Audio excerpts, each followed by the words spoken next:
여러분 안녕하십니까? 시채널 매거진 굿데이 첫 소식입니다. 예장통합 남선교회 전국연합회가 28일 창립 제100주년 선교기념 전국대회를 개최했습니다.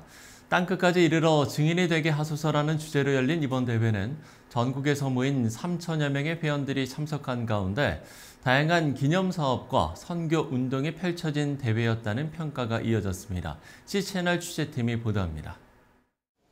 대한예수교 장로회 통합 남선교회 전국연합회가 창립 제100주년 선교기념 전국대회를 개최했습니다.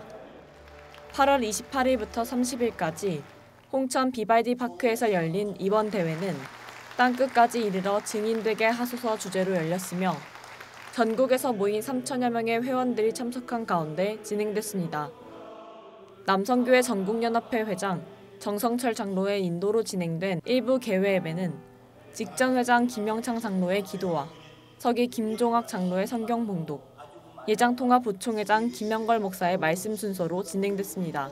김영걸 목사는 너희가 살아나리라 제하의 말씀을 통해 하나님께서는 성령으로 우리를 살리시고 그러므로 우리는 성령 충만해야 한다고 말했습니다. 하나님이 살리는 방법 무엇이죠? 성령으로 살아나는 거예요. 성령 충만해야 되는 거예요. 그래서 오늘 하나님이 말씀하시죠. 내가 생기를 너희에게 들어가게 하리니 너희가 살아나리라. 성령 충만, 생기가 들어가서 살아나는 거예요. 이어진 2부 선교 보고에는 여전도회 전국연합회 은정화 회장과 전국장로회 연합회 박영우 회장 등의 축사가 이어졌으며 이재수 장로의 축시와 모범노회 등 각종 시상의 순서가 이어졌습니다.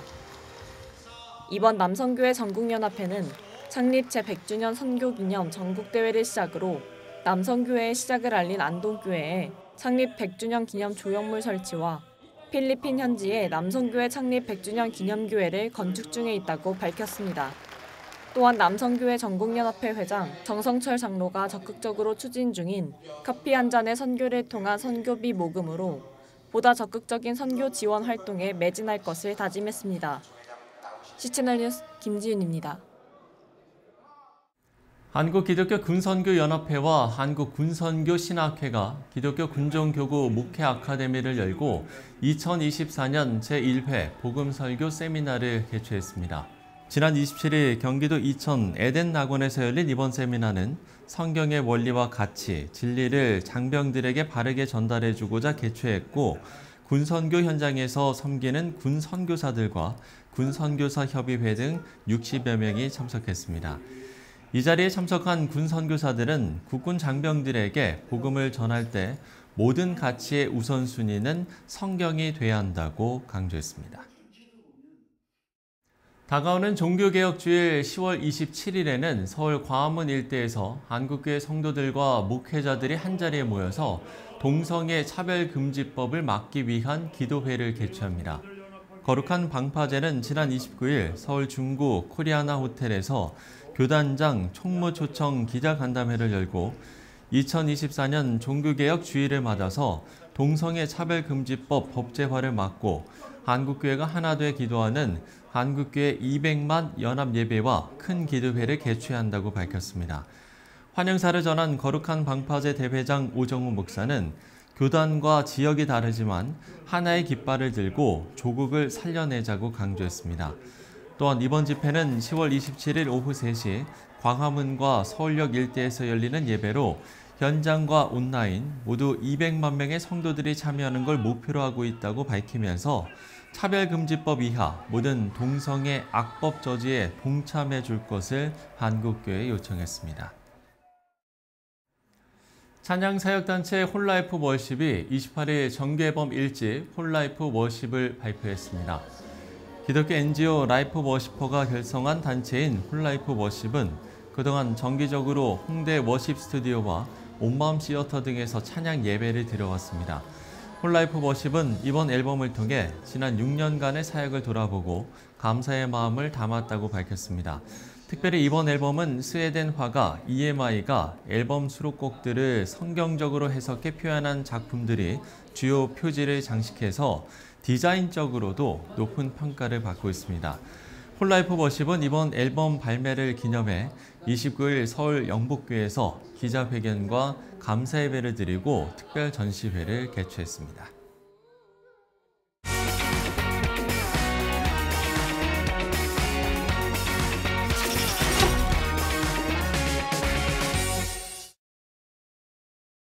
최근 진실화해를 위한 과거사 정립위원회가 84차 위원회를 열고 전남 지역 기독교인 124명의 희생 인정 결정을 내렸습니다. 124명 중에 77명의 성도들이 희생됐던 전라남도 영광군 염산교회 이야기를 해보려고 하는데요. 염산교회 최성남 목사 스튜디오에 모셨습니다. 목사님 안녕하십니까? 네, 안녕하십니까? 네. 자, 앞서 말씀을 드린 대로 이번에 진실화해위원회가 기독교인 희생을 인정하는 결정을 내렸습니다. 전남 지역 기독교 희생 사건에 대해서는 이번이 처음인 거지요? 네, 그렇게 알고 있습니다. 잊을 뻔했던 역사적인 희생을 돌아보게 하는 의미 있는 결정이라고 생각합니다. 네네. 조금 늦은 감은 있지만 정부에서 진실위원회를 통해서 진심으로 결정된 것을 진심으로 감사를 드립니다. 예. 전남 지역이기 때문에 염산교회 말고도 또 다른 여러 교회들이 그 대상교회였는데 특별히 이렇게 영광 지역에 집중된 이유가 있습니까? 6.25 사변 그 김일성이라는 이 김일성이 기독교에 대한 그 친미 반공산 세력으로 그래서 그 규정하고 이미 6월부터 종교인들을 그 집단 학살하려고 하는 지시가 내려져 있습니다. 예. 그래서 서울 수보구에 그 목포 또 한평, 영광을 해서 진입하는 그 유엔군과 또 우리 군인들을 환영하기 위해서 그 환영 대회를 갔습니다. 태극기를 만들어서 거기에서 다른 교회들도 그 설도로 집결하게 되고 거기에서 환영 대회를 갔습니다. 그러므로 인하여서 많은 피해를 입은 것으로 생각합니다. 그렇군요. 이 중에서 염산교회가 특히나 교회 성도 77명이 희생되는 그야말로 끔찍한 일을 겪으신 거 아니겠습니까? 당시의 이야기를 조금 더 해주신다면요. 그 당시에 우리 김바우 목사님으로부터 공산주의 사상이 반기독교라는 철저한 교육을 받습니다. 그리고 어떤 시험이 오거나 환란이 와도 그리고 예수님만 의지해야 된다라는 그런 마음과 천국에 대한 소망과 확신을 가지게 됩니다. 여러 가지의 그 죽음 방법인데 지역의 특성상 성도들의 목에 그 돌을 매서 머릿돌만한 돌을 매어서 바다에 그 빠뜨려서 죽이는 방법을 가장 많이 선택을 합니다. 그래서 그렇지만 우리 성도들은요, 성도들의 천국 소망을 이 천국 소망을 가지고 있기 때문에 당당히 죽임에 좀 임합니다. 예를 들어서 15살인 옥자라는 아이가 있는데요. 이 아이는 그 동생들을 데리고 수장된 장소로 이렇게 끌려갑니다. 걸어가면서도 아이들이 울기 때문에 그 아이들이 울고 있는 그 장면을 보고 울지 마라, 울지 마라. 우리는 좀 천국 가는 길이야 라고 아이들을 달래줍니다. 그 달래면서 수문 위로 올라갑니다. 수문 위에 올라가서 기도할 때 뒤에서 그 빨치산들이 좌익색들이 목을 베어버립니다. 그렇게 되면서 물에 빠지게 되는데 나중에 건져보니까 그 언니와 동생의 그 등에 입고 있던 동생은 목이 베어서 따로 떨어져 있는 그런 현상을 보게 되었습니다. 염산교회에서도 이런 순교자적인 신앙을 기리기 위한 노력도 많이 하신 것으로 알고 있는데 어떤 좀 내용들이 있습니까? 저희 염산교회는 한국교회 역사상 가장 순교자가 많은 교회로서 대한역사장로 합동 측의 순교사직제 제1호로 지정된 교회입니다. 그래서 더 많은 성도들을 방문하는 그 신앙을 세워나가기 위해서 그 당시의 상황을 보셨던 증인들의 증언의 영상을 우리가 보여드리고요. 영상을 본 후에 설명을 77에 대한 순교자에 대한 영상을 보여드리고 설명을 합니다. 그 이후에 또 2층으로 올라가면 그 순교자들의 사진과 유품들이 담겨져 있습니다. 그래서 그 유품들을 전시해 놓고 있는 것을 보게 되고 또 교회 현관으로 오면 거기에서는 순교자의 돌인 그 순교도를 직접 제가 체험할 수 있도록 한 번씩 매보도록 이렇게 지금 현재 진행 중에 있습니다. 그러니까 교회 안에 이제 전시관이 있는 거죠. 네네. 예, 알겠습니다. 혹시 지금 이제 염산교회 성도분들 중에서 그 당시를 기억하는 분들이거나 아니면 뭐 이제 전해 들은 이야기가 있다는 분들도 계십니까? 네, 그렇습니다. 세월이 많이 흘러서 우리 염산교회는 많은 분들이 계시진 않습니다. 그러나 타 지역으로 자녀들과 함께 가는 분들도 계시고요. 네네. 그리고 돌아가신 분들도 계십니다. 그러나 그 당시에 14살이었던 안영로 목사님 그리고 조은혜 목사님의 말씀에 의하면 그 당시에 많은 사람들이 죽었는데 바다 위에서 그 수많은 시신들이 부풀어 올라와서 그리고 몸들이 더럽게 이렇게 부풀어 있는 상태에서 그런 시신들을 모습들을 직접 목격했다라고 말씀을 하고 있습니다. 예. 지금도 그분들은 살아 계십니다. 네, 이런 끔찍한 일을 당했습니다만 그 후에 남은 성도들은 다시 교회를 재건하고 또 다음 세대 신앙이 이어질 수 있게 했던 것, 이것도 상당히 좀 큰 의미가 있었다고 볼 수 있을 것 같아요.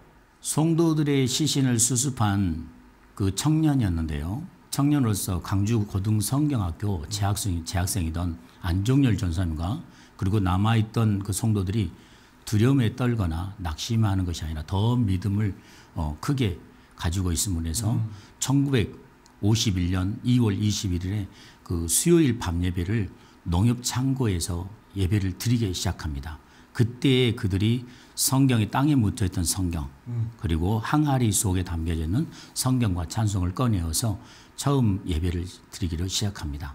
그리고 또한 김바오 목사님이 제3대 목사님 김바오 목사님이 순교하시고 난 이후에 1951년 4월 7일 4대 목사님 김바오 목사님의 둘째 아들인 김익 전도사님이 저희 교회로 부임하게 됩니다.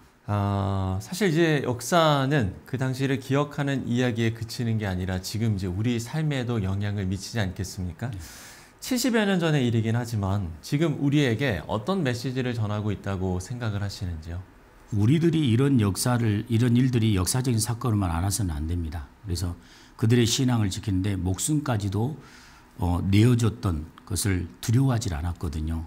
우리들도 똑같이 믿음의 선배들을 통해서 그 목숨까지도 하나님께 내어줄 수 있는 그 믿음을 소유하는 것이 중요하다고 생각합니다. 그래서 하나님 제일 중심의 신앙으로 바로 섰으면 좋겠다라는 생각을 하고 있습니다. 네, 요즘 한국교회 내에서도 각 지역별로 기독교 순례길 조성을 하는 일들을 지금 하고 있는 상황인데 전라남도 중심으로도 이런 기독교 유적지들이 상당히 많지요. 네, 전라남도 중심으로 해서 집단 순교지가 많습니다. 네. 저희 염산교회를 비롯해서 야울교회, 법성교회도 있고요. 그리고 또한 신안에 있는 그 진리교회 그리고 문중경 전사님이 사역했던 교회가 있습니다. 이런 교회들을 통해서 순교사역자인 이런 교회들을 통해서 우리나라나 전 세계에 있는 모든 그 세대가 다시 한번 잃어버렸던 신앙을 회복하는 계기가 됐으면 좋겠고요. 그리고 또 많이 찾아오셔서 우리의 정말 신앙들을 이어받을 수 있는 순교자의 신앙을 이어받을 수 있는 그런 신앙으로 세워지기를 원합니다. 예, 알겠습니다. 자, 전라도 내 기독교 유적지까지 저희가 이야기를 나눠봤고요. 그야말로 역사를 기억하고 또 그 역사 속에 우리의 모습을 찾아 나가는 것 가장 중요한 일일 겁니다. 지금까지 염산교회 최성남 목사와 이야기 나눠봤습니다. 목사님 오늘 말씀 고맙습니다. 감사합니다.